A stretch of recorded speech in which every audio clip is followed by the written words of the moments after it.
मौजे टाकळी गावातील गायरान जमिनीवर प्रस्तावित MIDC रद्द करावी, जमीन हस्तांतरण प्रक्रिया तातडीने थांबवावी आणि गावाची सैनिकी परंपरा जपावी या मागण्यांसाठी टाकळी पंचक्रोशीतील माजी सैनिक, शेतकरी, शेतमजूर आणि ग्रामस्थांनी आजपासून जिल्हाधिकारी कार्यालयासमोर आमरण उपोषण सुरू केलं। 2023 पासून सातत्याने निवेदने आणि हरकती देऊनही शासनाने दखल घेतली नसल्याचा आरोप आंदोलकांनी केला।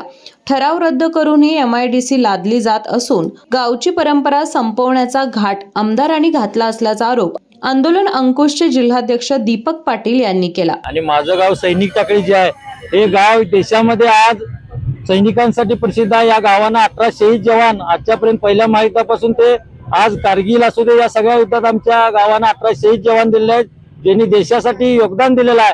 अशा गावात आमचे स्थानिक आमदार जे आहेत त्यांच्या मागणीनुसार या ठिकाणी MIDCचा घाट घातलेला आहे।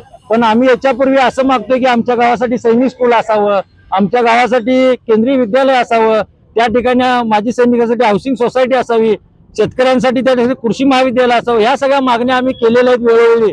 तरी पण असताना आम्ही आमच्या गावांना ठराव रद्द असा दिलेला असून सुद्धा त्या ठिकाणी MIDC आमच्या गावावर लादली जात आहे। स्थानिक आमदारांना काय वाटतं की उद्योग आणतो, अहो त्यांनी याआधी जी औद्योगिक वसाहती निर्माण केल्या त्याच रिकाम्या आहेत, तिथं त्या ठिकाणी त्यांनी उद्योग करावं, काही हरकत नाही। परंतु ज्या गावची अस्मिता सैनिकी परंपरा आहे त्या गावातला जवान काय म्हणते की मला भरतीपूर्व क्रीडांगण पाहिजे त्या ठिकाणी पळायला, मी देशाची सेवा करणार म्हणते तिथला विद्यार्थी, तिथला तरुण।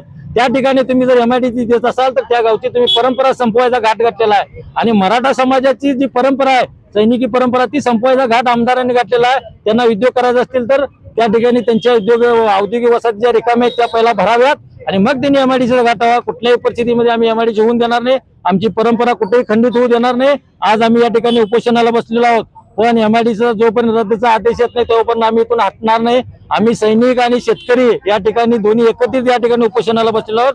जोपर्यंत MIDC हटायचा आदेश या ठिकाणी येत नाही तोपर्यंत आम्ही या ठिकाणी उठणार नाही असा आमचा आदेश आहे। विकासासाठी पाहिजे, विकास करण्यासाठी MIDC पाहिजे असं आमदारांचं बघा, विकास दोन पद्धतीत जर कायम असेल तर तुमची भूमिका नाही। ऐका, आमदारांना वाटत असेल विकास करतोय, पण आजपर्यंत विकास काय झालेला आहे, इथं परप्रांतीय कामगार आलेले आहेत, इथला कुठलाही स्थानिक तिथं त्या ठिकाणी तरुण लागलेलं नाही। त्या परप्रांतीयांच्यामुळे इथली संस्कृती बिघडल्या, इथली गावाच्या गाव संस्कृतीने ओस पडल्यात। आज त्या ठिकाणी संस्कृतीचा अनाचार चालू आहे। MIDC मुळे तिथलं सगळं त्या गावचं गाव पण संपलेलं आहे। त्याला विकास म्हणत नाहीत। आमदारांना विकासच जर करायचा असेल तर त्यांच्या अजून तालुक्यामध्ये आमच्या रिकामी जागा आहेत, तिथं मागणी असेल तर तिथं त्या ठिकाणी करावं। आमदारांची पार्वती औद्योगिक वसाहत आहे, राजेंद्र पाटील यड्रावकरांची स्वतःची पार्वती इंडस्ट्रियल इस्टेट आहे, ती आज जयसिंगपूर जवळ आहे, ती रिकामी आहे। त्या ठिकाणी उद्योग थाटावेत त्यांनी। आणि बघा, त्यांना टेक्सटाईल पार्क आणायचं असं त्यांनी सांगतात, टेक्सटाईल पार्क किंवा गारमेंट यासाठी कुठेही उद्योग करायला आज शासनाने परवानगी दिल्या। कुठेही तुमच्या शेतामध्ये येणे करून तुम्ही त्या ठिकाणी येण्याची सुद्धा आट काढून टाकलेला आहे। असं असताना जर एखाद्या गावची अस्मिता परंपरा संपवायचा जर आमदारांचा विषय असेल तर त्या आमदारांना आम्ही मतं टाकल्यात, पण त्या लोकांचं ऐकायला पाहिजे। लोक म्हणतात की तिथे विकास काय पाहिजे तो विकास करा ना, तुम्ही जो लोकांना अभिप्रेत आहे तो विकास करा। लोक म्हणतात तिथं आम्हाला सैनिक स्कूल पाहिजे, KVK पाहिजे, तिथं आम्हाला भरतीपूर्व प्रशिक्षण केंद्र पाहिजे, क्रीडांगण पाहिजे, हा सुद्धा विकास आहे। विद्यालय पाहिजे म्हणतात, हा सुद्धा विकास आहे। तिथं सैनिक घडेल, देशाची सेवा करेल, तो सुद्धा एक विकासच आहे। त्यामुळे आमदारांना माझं सांगणं आहे त्यांनी अभिप्रेत असलेला योग्य विकास करावा। MIDC हा विकास नव्हे, जिथं मागणी आहे तिथं करा, तुम्ही अवश्य करा। MIDC रद्द होत नाही तो पण आम्ही इथून उठणार नाही। यावेळी अमर पाटील, प्रदीप पाटील, कॅप्टन प्रकाश खोत यांच्यासह मौजे टाकळी ग्रामस्थ मोठ्या संख्येने उपस्थित होते।